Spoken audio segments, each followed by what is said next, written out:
Nadie en ese salón supo exactamente en qué momento cambió todo, pero si alguien hubiera prestado atención, no a los arreglos florales, no a las copas de cristal, no a los vestidos de las invitadas, sino a los ojos de una mujer de 58 años sentada en la tercera mesa a la izquierda, habría visto el instante preciso en que algo dentro de ella se asentó para siempre. No se rompió, no tembló, simplemente se asentó, como quien deja caer un peso que lleva demasiado tiempo cargando y decide, en silencio, no volver a levantarlo. Miriam entró al salón sin anunciarse. Así había vivido 30 años sin anunciarse. Caminaba despacio entre las mesas decoradas con hortensias blancas y velas altas, saludando con una sonrisa a los conocidos, besando mejillas, respondiendo preguntas sobre cómo estaba, si estaba emocionada,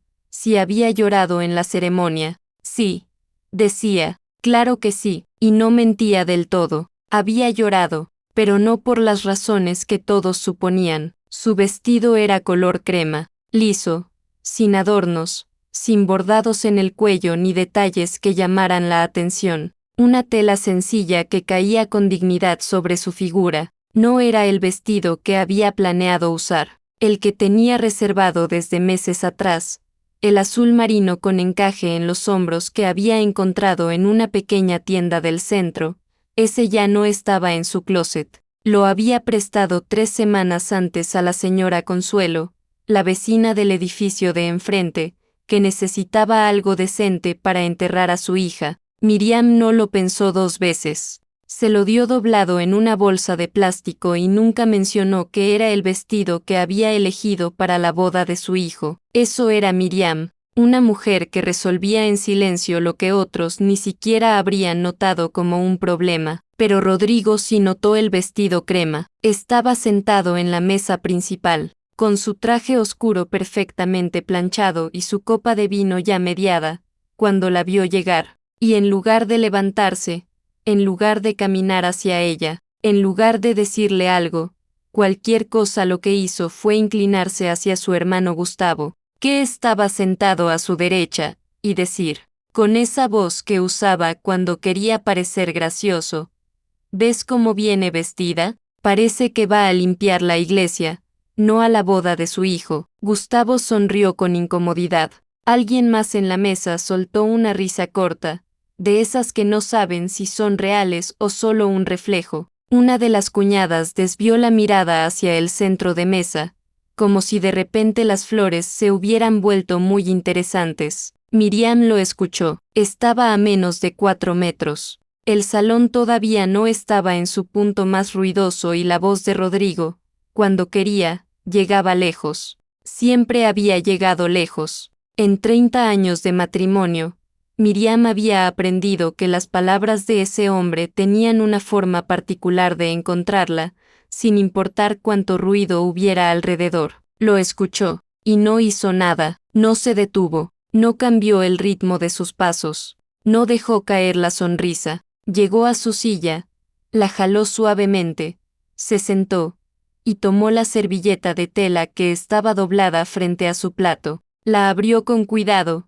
como si fuera algo delicado, y la acomodó sobre su regazo con una parsimonia que solo tienen las personas que han aprendido a habitar su propio cuerpo en los momentos más difíciles. Por dentro, sin embargo, algo se movió. No fue dolor, ya no era dolor.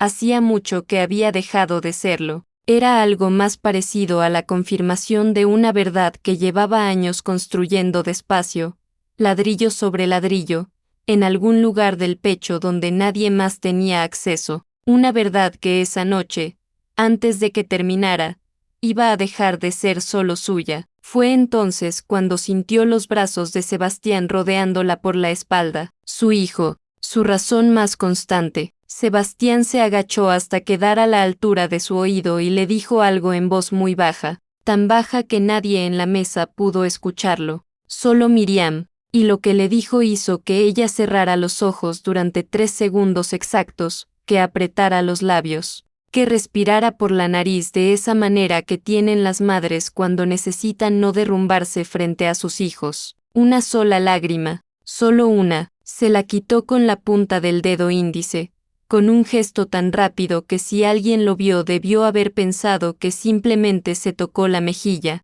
Luego abrió los ojos, tomó la copa de agua que tenía frente a ella, y miró hacia el centro del salón donde los músicos comenzaban a afinar. La boda de su hijo era hermosa, y ella estaba ahí, presente, entera, vestida de crema. Por ahora, eso era suficiente, pero el salón todavía no sabía lo que se estaba gestando en el interior de esa mujer tranquila. No sabía que cada minuto que pasaba, cada copa que Rodrigo levantaba, cada comentario que flotaba sin consecuencia en el aire perfumado de ese salón, estaba sumándose a algo, acumulándose, ordenándose, como palabras que llevan 27 años esperando ser dichas en voz alta, y el momento del brindis estaba cada vez más cerca. Hay cosas que el tiempo no borra, las guarda, las dobla con cuidado, las mete en un cajón que nadie abre por años,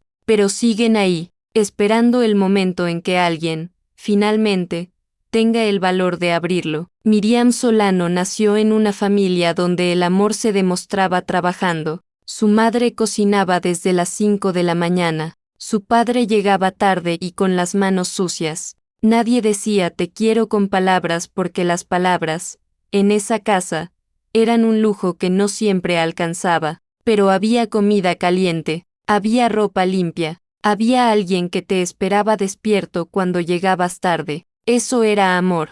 Así lo aprendió Miriam desde pequeña, y así lo practicó toda su vida, en silencio, con las manos, sin pedir reconocimiento. Conoció a Rodrigo cuando tenía 23 años. Él tenía 27 y una seguridad en sí mismo que Miriam confundió, durante mucho tiempo, con fortaleza. Hablaba fuerte, reía fuerte, tomaba decisiones sin dudar. En un mundo donde ella había aprendido a moverse con cautela, Rodrigo parecía alguien que sabía exactamente hacia dónde iba, y ella, sin saberlo del todo, decidió seguirlo. Se casaron en una ceremonia pequeña, no hubo banquete largo ni vestido de diseñador.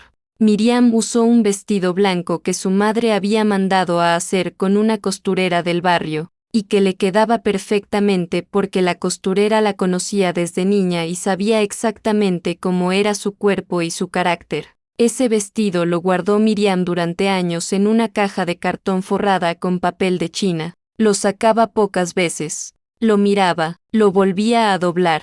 Era lo único que le quedaba de ese día en que todavía creía que el amor era suficiente para construir algo duradero. Los primeros años del matrimonio fueron difíciles de la manera en que son difíciles todas las vidas jóvenes, con facturas que no alcanzaban, con sueños que tardaban en materializarse, con roces pequeños que se acumulaban sin que nadie los nombrara. Rodrigo puso un negocio de importaciones con un socio de la universidad. Al principio era modesto, apenas generaba lo necesario. Miriam trabajaba como asistente administrativa en una clínica dental. Llevaba las cuentas del hogar con una precisión que habría enorgullecido a cualquier contador. Y aún así encontraba la manera de que sobrara algo cada mes. No mucho, pero algo. Sebastián llegó cuando Miriam tenía 29 años. Un parto largo, en un hospital público, sin epidural porque cuando llegaron ya era tarde para pedirla. Rodrigo estaba en la sala de espera. Entró después, cuando ya todo había pasado, y sostuvo a su hijo con una torpeza emocionada que Miriam guardó en la memoria como uno de los pocos momentos en que lo vio verdaderamente vulnerable. Desde que Sebastián nació, algo en Miriam se reorganizó por completo. No dejó de querer a Rodrigo, pero empezó a querer a su hijo con una intensidad que no tenía comparación con nada que hubiera sentido antes. Era un amor que no pedía nada a cambio, que no decepcionaba, que no llegaba tarde ni hablaba sin pensar. Era simplemente un niño que la necesitaba, y eso, para Miriam, era suficiente para levantarse cada mañana con propósito. Los años pasaron. El negocio de Rodrigo creció despacio, luego más rápido, luego de repente demasiado rápido para lo que sus bases podían sostener. Hubo un periodo. Sebastián tenía unos 10 años, en que las cosas se pusieron verdaderamente difíciles. El socio de Rodrigo tomó decisiones que comprometieron las finanzas de la empresa, hubo deudas que no estaban en los libros, proveedores que amenazaban con romper contratos. Rodrigo llegaba a casa con una tensión en el cuerpo que llenaba todas las habitaciones, pero no hablaba. Nunca hablaba de lo que le preocupaba, lo guardaba, lo masticaba solo, y a veces lo soltaba de formas que no eran conversaciones sino tormentas breves que pasaban sin dejar explicación. Fue en ese periodo cuando Miriam tomó decisiones que nunca puso sobre la mesa. Primero, vendió los aretes de oro que le había dejado su madre. Eran pequeños, con una perla en el centro, y los había usado en su boda. Fue a una joyería del centro y los entregó sin negociar demasiado porque no tenía tiempo para negociar.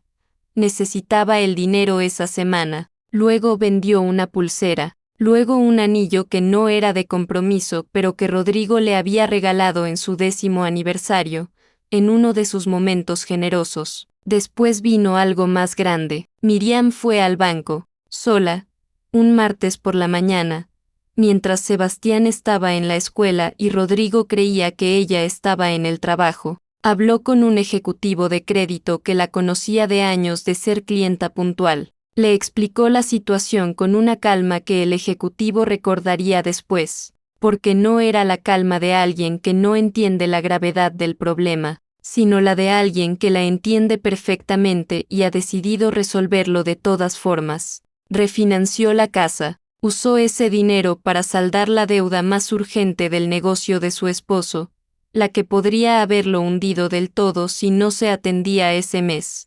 Rodrigo nunca supo exactamente cómo se resolvió aquella crisis. Miriam le dijo que había hablado con el banco y reorganizado algunas cosas. Él asintió, aliviado, y no preguntó más, quizás porque no quería saber. Quizás porque en el fondo prefería creer que las cosas se habían acomodado solas, que el universo simplemente había sido generoso. A veces los hombres como Rodrigo necesitan esa narrativa para seguir sintiéndose el centro de su propia historia. Lo que Miriam jamás le contó fue que ese mismo día, antes de ir al banco, había pasado por la casa de su madre a recoger la caja de cartón forrada con papel de China, que la abrió en el carro, estacionada a media cuadra de la joyería, que sacó el vestido blanco de su boda, lo miró durante un momento que no supo medir, y luego lo dobló de nuevo, lo metió en una bolsa, y entró a venderlo. La costurera que lo había hecho ya no estaba, pero el vestido todavía estaba bien conservado, y la señora de la joyería, que también compraba ropa antigua de valor sentimental para revenderla a coleccionistas, le dio por él una cantidad que no era mucho pero que esa semana significó exactamente lo necesario. Miriam salió de ahí sin llorar. Fue directamente al banco, firmó los papeles, y esa tarde llegó a casa a tiempo para hacer la cena antes de que Sebastián volviera de la escuela. Nunca escribió lo que había hecho en ningún diario, pero sí escribió una carta, una larga, con letra pequeña y apretada, en un cuaderno que guardó en el fondo de su closet. No estaba dirigida a nadie en particular, o quizás estaba dirigida a todos a la vez. Hablaba de cada cosa que había vendido, de cada decisión que había tomado sola, no con amargura, sino con la necesidad de que existiera en algún lugar una versión escrita de la verdad. Aunque nadie más la leyera nunca, Sebastián la encontró 9 años después. Tenía 19. Buscaba un cargador de teléfono en el cuarto de sus padres y abrió el cajón equivocado. El cuaderno estaba ahí, sin candado, sin advertencia. Lo abrió pensando que era un recetario o un directorio viejo. Leyó 3 líneas. Cerró el cuaderno. Lo volvió a abrir. Tardó casi 1 hora en terminar de leerlo, sentado en el piso del closet de su madre, con la espalda contra la pared y las rodillas dobladas contra el pecho. Cuando terminó, no fue a buscar a su padre, no confrontó a nadie, volvió a doblar el cuaderno con el mismo cuidado con que Miriam había doblado aquel vestido blanco, lo dejó exactamente donde lo había encontrado. y fue a su cuarto a procesar en silencio lo que acababa de descubrir. Esa noche, durante la cena, miró a su madre de una manera diferente.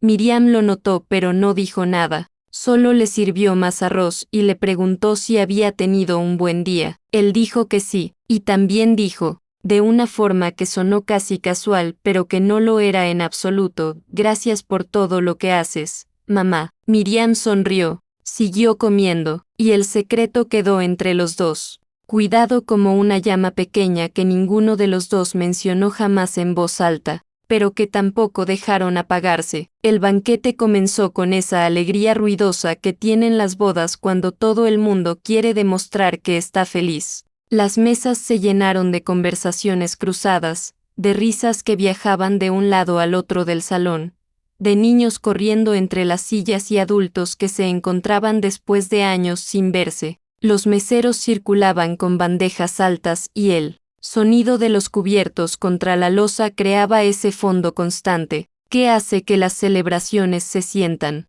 vivas. Miriam observaba todo desde su lugar con esa capacidad que tienen ciertas personas de estar completamente presentes sin necesitar ser el centro de nada. Saludaba a quien se acercaba, respondía preguntas, admiraba el vestido de la novia cuando alguien lo mencionaba, y lo hacía con una sinceridad genuina porque Valeria era hermosa esa noche y Miriam no era una mujer capaz de fingir admiración que no sentía ni de negarse a sentirla cuando era real, pero una parte de ella, esa parte que llevaba años aprendiendo a observar sin reaccionar, estaba registrando todo lo que ocurría en la mesa principal. Rodrigo había encontrado su ritmo, ese ritmo que Miriam conocía bien, que aparecía siempre cuando había audiencia suficiente y copa suficiente y suficiente distancia entre él y las consecuencias de sus palabras. Hablaba fuerte, gesticulaba, contaba anécdotas del negocio que con cada versión se volvían un poco más épicas,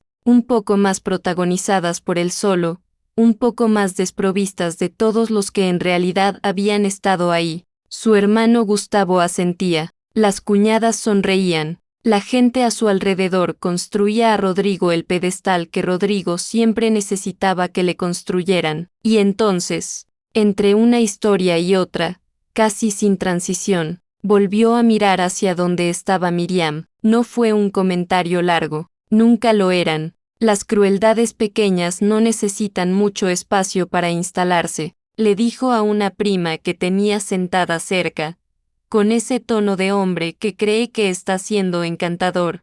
Miriam siempre fue así, ¿sabes? Sencilla. Yo siempre tuve que poner el estilo en esta familia. Y se rió, y la prima sonrió sin saber bien qué hacer con eso. 2 mesas más allá, una mujer de unos 40 años que había sido compañera de trabajo de Miriam durante casi una década escuchó el comentario. Bajó la vista hacia su plato, apretó el tenedor.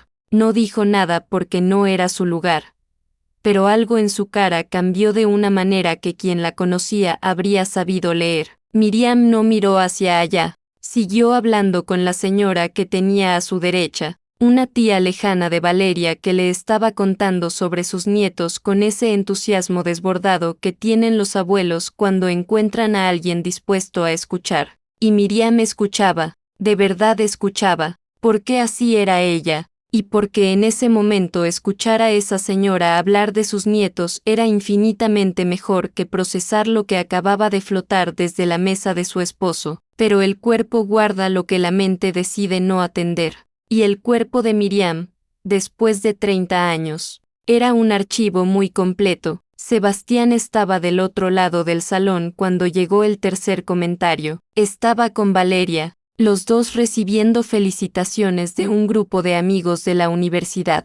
Cuando escuchó la voz de su padre elevarse por encima del ruido general con esa facilidad que tenía para hacerse escuchar cuando quería, no escuchó las palabras exactas, escuchó el tono, y el tono era suficiente porque Sebastián llevaba toda la vida aprendiendo a descifrar los tonos de su padre como quien aprende a leer el clima por el color del cielo. Miró hacia la mesa de sus padres, vio a su madre de espaldas, quieta, con la postura recta que siempre tenía, Vio a su padre gesticular hacia alguien con una sonrisa ancha, y sintió en el estómago algo que no era exactamente rabia, sino algo más profundo y más viejo, algo que había estado ahí desde aquella tarde en que tenía 19 años y leyó un cuaderno en el piso de un closet. Valeria lo sintió tensarse antes de que él dijera nada. Le puso la mano en el brazo, con suavidad, sin hacer ningún gesto hacia la dirección donde él estaba mirando. «Deja que tu mamá lo maneje»,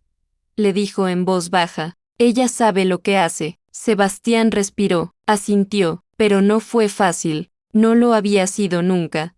Pero esa noche en particular, en ese salón, en ese día que debía ser únicamente de celebración, se sentía especialmente injusto, porque Miriam merecía estar ahí sin tener que manejar nada, merecía sentarse y ser honrada y que nadie le recordara, ni con palabras, ni con tonos, ni con risas cómplices. ¿Que había alguien dispuesto a reducirla? El peso de ese pensamiento lo acompañó durante varios brindis más. Hubo un momento, cerca de la mitad del banquete, en que Miriam fue al baño, un trayecto corto, entre mesas, que la llevó a pasar cerca de donde estaba Rodrigo. Él no se levantó, no la llamó, siguió hablando con quien tenía enfrente, y ella pasó sin detenerse, sin mirarlo, con esa naturalidad estudiada que solo consiguen las personas que han practicado durante años la invisibilidad como mecanismo de supervivencia. En el baño, frente al espejo, Miriam se miró durante unos segundos. No era un gesto dramático, era simplemente el acto de mirarse, de verificar que seguía siendo ella, que el vestido crema seguía ahí, que sus ojos todavía tenían esa serenidad que había construido con tanto esfuerzo. Pensó en el sobre que llevaba en el bolso, lo había metido esa mañana, antes de salir de casa, con una determinación tan tranquila que casi la sorprendió a ella misma. No había dudado, lo tomó del cajón, lo puso en el bolso junto con el labial y el pañuelo, y cerró la cremallera, como quien empaca lo necesario para un viaje que ya tiene decidido hacer. Sabía lo que iba a decir en el brindis. Lo había sabido desde hacía 2 semanas, desde el día en que firmó los papeles en el despacho del abogado y salió a la calle con esa extraña mezcla de terror y alivio que acompaña a las decisiones que llegan, tarde pero llegan completas. Lo que no sabía era cómo se iba a sentir cuando lo dijera en voz alta, frente a todas esas personas, con Sebastián mirándola desde su mesa y Rodrigo desde la suya. Volvió a guardarse esa pregunta, abrió el grifo, se mojó las muñecas con agua fría, se acomodó un mechón de cabello detrás de la oreja, y salió. El salón la recibió de vuelta con su ruido, sus luces, su música de fondo. Las mesas seguían llenas, los niños seguían corriendo, Rodrigo seguía hablando, y Miriam volvió a su silla, cruzó las manos sobre la mesa, y esperó. Valeria, desde la mesa principal, la observó regresar. Había algo en la manera en que Miriam se movía esa noche que Valeria no lograba descifrar del todo, pero que reconocía de alguna forma que no sabía explicar. Era la manera de moverse de alguien que ya tomó una decisión difícil y la paz que se siente no es felicidad sino algo más honesto que la felicidad, algo más parecido a la libertad. La joven se inclinó hacia Sebastián y le dijo algo al oído. Él asintió despacio, sin apartar los ojos de su madre. El maestro de ceremonias se acercó al micrófono para anunciar que en unos minutos comenzarían los brindis oficiales. Habló de los novios, de la emoción de la noche, de lo hermosa que había sido la ceremonia. El salón respondió con aplausos, y en algún lugar de ese salón iluminado, entre el ruido y las flores y las copas levantadas, Miriam abrió su bolso, tocó con la punta de los dedos el borde del sobre amarillento, y lo cerró de nuevo. Todavía no, pero ya faltaba poco. El maestro de ceremonias dijo su nombre con esa voz amplia que usan los animadores de eventos para hacer que todo suene importante. La señora Miriam, madre del novio, quiere dedicarles unas palabras. Hubo aplausos, amables, automáticos, del tipo que la gente da cuando no sabe todavía lo que está a punto de recibir. Rodrigo, desde su silla, levantó la copa en un gesto que quería parecer generoso y murmuró hacia su cuñado con una sonrisa ladeada, a ver qué dice ahora. No lo dijo con malicia declarada, lo dijo con esa condescendencia tranquila que es, en muchos sentidos, peor que la malicia, porque ni siquiera se molesta en esconderse. Miriam tomó el micrófono, se puso de pie despacio, sin apresurarse, con la misma parsimonia con que había hecho todo esa noche. El salón fue callando por oleadas, primero las mesas más cercanas al frente, luego las del fondo, luego hasta los niños que corrían entre las sillas parecieron detenerse sin que nadie se los pidiera. Hubo algo en la manera en que ella estaba parada, quieta, con el micrófono sostenido a la altura del pecho y los ojos mirando hacia el centro del salón sin enfocarse en nadie en particular, que hizo que la gente sintiera,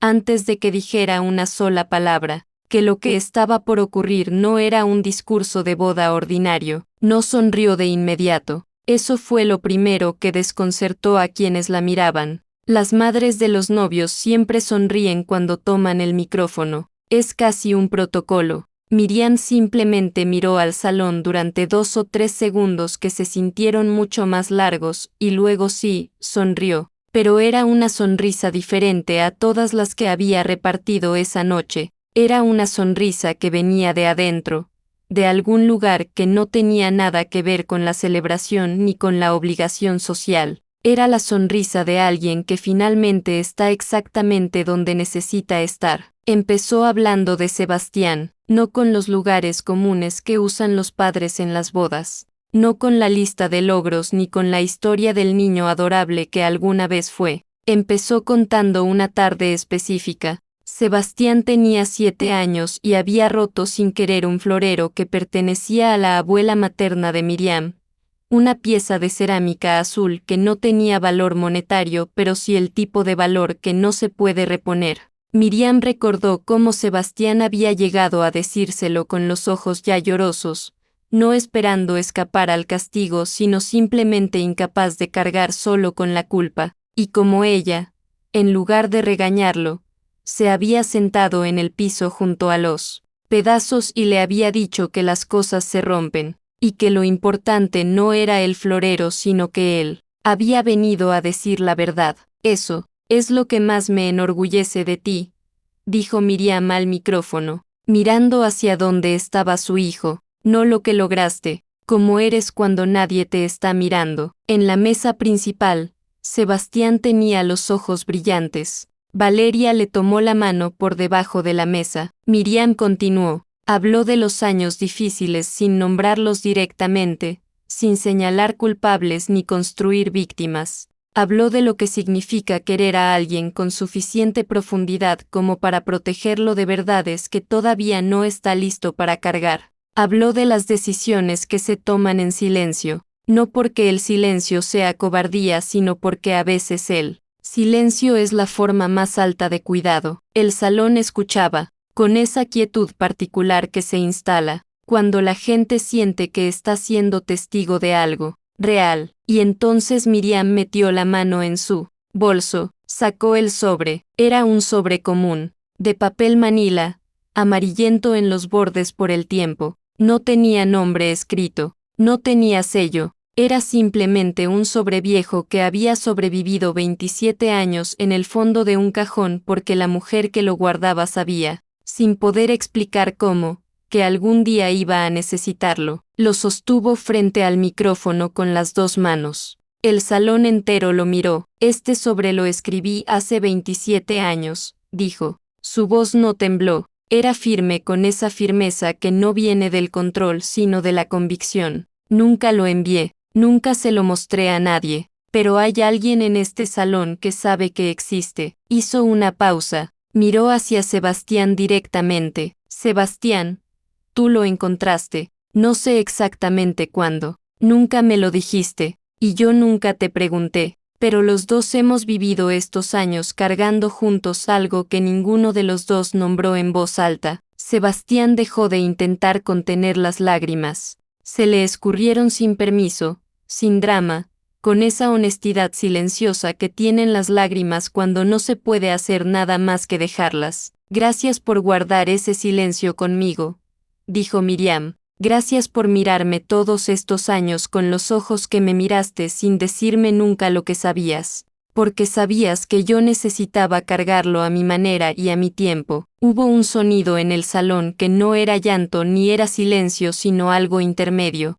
Ese sonido que hace la gente cuando algo les llega a un lugar que no esperaban. Entonces Miriam giró la cabeza hacia donde estaba Rodrigo. No fue un gesto brusco. Fue lento, deliberado, como quien completa un movimiento que empezó hace mucho tiempo. Lo miró, y él la miró. Y por primera vez en esa noche, quizás en muchos años, no había nadie más entre los dos. Solo ese espacio cargado de historia que existe entre dos personas que se conocen demasiado bien y demasiado poco al mismo tiempo. Rodrigo, dijo, solo su nombre, así, sin adjetivos, sin preámbulo. El salón contuvo algo. No era respiración exactamente. Era más parecido a la atención más completa que puede dar un grupo de personas cuando intuye que está a punto de escuchar una verdad que no estaba en el programa. Sé que esta noche, antes de que comenzara el banquete, hiciste un comentario sobre mi vestido. No hubo acusación en su voz. No había rabia. Era una declaración de hecho, enunciada con la misma calma con que se dice que afuera está lloviendo. Rodrigo no respondió. No podía. Algo en su cara cambió de una manera que quienes estaban cerca pudieron ver, pero que habría sido difícil nombrar con precisión. No era vergüenza todavía. Era algo anterior a la vergüenza. Era el reconocimiento. Quiero que sepas, continuó Miriam, que este vestido que llevo hoy no fue un descuido. No fue lo que pude conseguir. Fue una decisión. Hizo una pausa. Se miró el vestido brevemente. Solo un segundo, con una expresión que no era orgullo exactamente sino algo más cercano a la paz. Este es el vestido que usé el día que fui al banco a refinanciar nuestra casa, el día que firmé papeles que tú nunca viste para saldar una deuda que tú nunca supiste exactamente cómo se resolvió, el día que puse como garantía lo único grande que teníamos, para que tu negocio no se cayera ese mes. El silencio que siguió fue de otro tipo. Era denso. Era el silencio de las verdades que ocupan espacio físico cuando finalmente salen al aire. No lo digo para humillarte, dijo Miriam, y lo decía en serio, y el salón podía sentir que lo decía en serio. No lo digo para que nadie te juzgue ni para que este día se convierta en algo que no debe ser. Lo digo porque hoy, en el día más feliz de mi hijo, en este salón lleno de personas que nos quieren, quiero dejar de ser la única que carga con la historia completa de esta familia. Respiró, y porque hay algo más que quiero decir. Algo que Sebastián y Valeria ya saben. Algo que tomé la decisión de anunciar esta noche, después de la ceremonia, porque no quería que nada opacara la boda de mi hijo. El salón esperó. Hace 2 semanas pedí el divorcio. 3 palabras. 5 sílabas. 27 años. Nadie habló. Nadie se movió. Hasta la música de fondo, que había estado sonando suave en algún altavoz lejano, pareció callarse aunque probablemente no lo hizo. No vengo a pedir comprensión ni a buscar que nadie tome partido. Vengo a decir la verdad en el único día en que sentí que tenía sentido decirla, porque este es el día de Sebastián, y Sebastián merece que su madre entre a la nueva etapa de su vida sin secretos que la doblan. Miró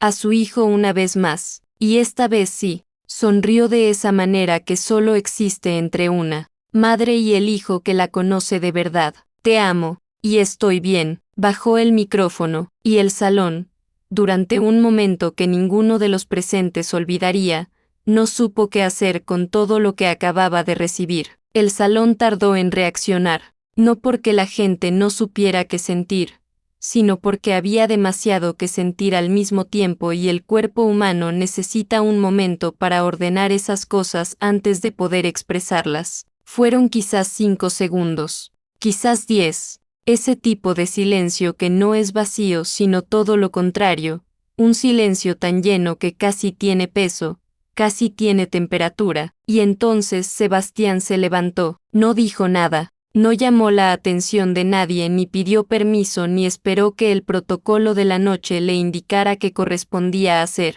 Simplemente se levantó de su silla, cruzó el salón con pasos largos y directos, y llegó hasta su madre antes de que ella hubiera terminado de bajar el micrófono del todo. La abrazó desde atrás, igual que esa mañana antes de la ceremonia, pero diferente, más completo, con los brazos bien cerrados alrededor de sus hombros y la cara inclinada hacia su cabeza, como si quisiera cubrirla, como si 30 años de hijo agradecido necesitaran caber todos en ese abrazo y de alguna forma cabían. El micrófono cayó suavemente sobre la mesa más cercana. Nadie se apresuró a recogerlo. Valeria llegó segundos después. No dudó. Rodeó a los dos con los brazos, a su esposo y a su suegra, con esa naturalidad de quien ya eligió de qué lado de la historia quiere estar, y no necesita pensarlo dos veces. Y los tres se quedaron así, quietos en el centro del salón, mientras a su alrededor la gente empezaba a procesar, a susurrar, a secarse los ojos con las servilletas de tela que los meseros habían doblado con tanto cuidado horas antes. Hubo aplausos. Llegaron despacio, desde una mesa, luego otra, hasta que el salón entero aplaudía, y era un aplauso diferente al de la ceremonia, diferente al de los brindis anteriores, porque este no era de celebración exactamente sino de reconocimiento, el tipo de aplauso que la gente da cuando ve a alguien hacer algo que requirió más valentía de la que la mayoría sería capaz de reunir. Miriam, dentro de ese abrazo, cerró los ojos. No lloró, no todavía, guardó eso para después, para cuando estuviera sola, para cuando no hubiera nadie que necesitara verla entera. Por ahora simplemente recibió el abrazo de su hijo y de su nuera y dejó que ese momento fuera exactamente lo que era,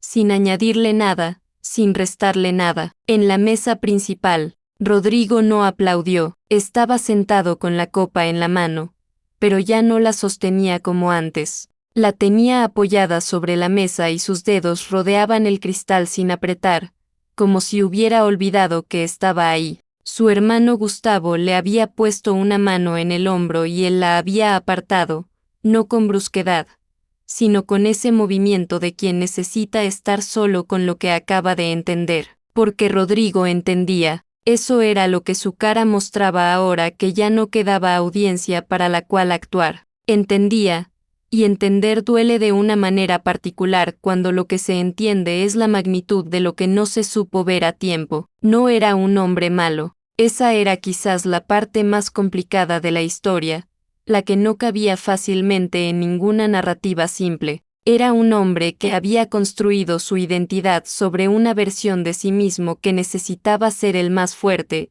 el más capaz, el que sostenía todo, y esa necesidad lo había vuelto ciego a la mujer que a su lado sostenía lo que él no podía ver, que se estaba cayendo. No lo había hecho por crueldad calculada, lo había hecho por esa forma particular de cobardía que se disfraza de seguridad, que habla fuerte para no tener que escuchar, que hace comentarios sobre los vestidos de las demás para no tener que mirarse a sí mismo. Y ahora, en este salón lleno de gente, con su hijo abrazando a su esposa en el centro de la pista, Rodrigo se quedó sentado con todo eso encima y sin ningún lugar a donde llevarlo. Se levantó antes de que terminaran los aplausos. No buscó a Miriam, no cruzó el salón, tomó su saco del respaldo de la silla, dijo algo breve a su hermano que Gustavo recibió con una expresión difícil de descifrar, y caminó hacia la salida con pasos que querían parecer normales y no lo lograban del todo. Nadie lo detuvo. Sebastián lo vio salir desde donde estaba,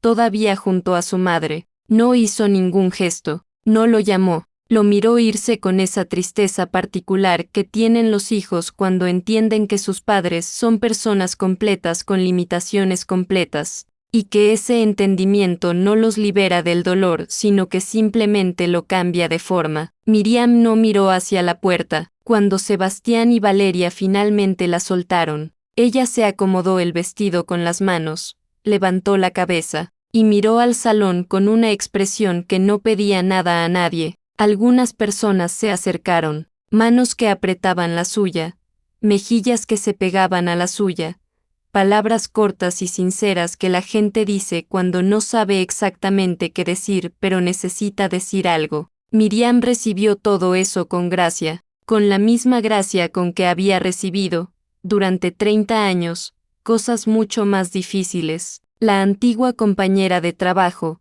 la que había apretado el tenedor horas antes, llegó hasta ella y no dijo nada, solo la abrazó fuerte, con los ojos cerrados. Y Miriam le devolvió el abrazo de igual manera y eso fue suficiente entre las dos. Después, cuando el flujo de personas se calmó, el maestro de ceremonias retomó la noche con la delicadeza de alguien que entiende que lo mejor que puede hacer es devolver el espacio a la música y dejar que cada quien procese a su manera. Los músicos comenzaron a tocar suavemente. Las conversaciones se reanudaron, más bajas que antes, más cargadas también. Miriam volvió a su silla, se sentó sola en su mesa, porque la gente que había tenido cerca se había redistribuido, y por un momento estuvo simplemente ahí, con las manos juntas sobre la mesa y la copa de agua frente a ella, mirando sin mirar hacia el centro del salón. No brindó con vino esa noche, no porque fuera un gesto calculado, sino porque genuinamente no quería vino, quería agua, quería claridad, quería esa sensación limpia que se instala en el cuerpo cuando, finalmente se dice en voz alta lo que llevaba años acumulándose en silencio, y entonces el músico anunció el baile, de la madre con el hijo. Sebastián apareció frente a ella con la mano extendida, tenía los ojos todavía rojos pero la sonrisa era completa, sin reservas, la sonrisa de alguien que está exactamente donde quiere estar. Miriam lo miró desde su silla durante un segundo, con esa expresión de las madres que ven a sus hijos ya adultos y por un instante ven también al niño de 7 años parado junto a los pedazos del florero azul, incapaz de cargar solo con la culpa. Le tomó la mano, se levantó, y cuando llegaron al centro de la pista y la música comenzó, Miriam reconoció la canción de inmediato porque era la que habían elegido juntos meses atrás, en una tarde de domingo en la cocina de ella. Cuando Sebastián llegó con la lista de canciones para la boda y se la fue mostrando una por una, cuando llegó a esa, Miriam había dejado de hablar por un momento, y Sebastián la había mirado y le había dicho simplemente, «¿Esta?», y ella había asentido sin poder explicar del todo por qué, aunque los dos sabían por qué. Era la canción que ella cantaba cuando él era pequeño y las cosas estaban difíciles. No todas las noches. Solo las noches en que Rodrigo no había llegado y la nevera estaba casi vacía y el niño no podía dormir y Miriam necesitaba recordarse a sí misma que había razones concretas para seguir.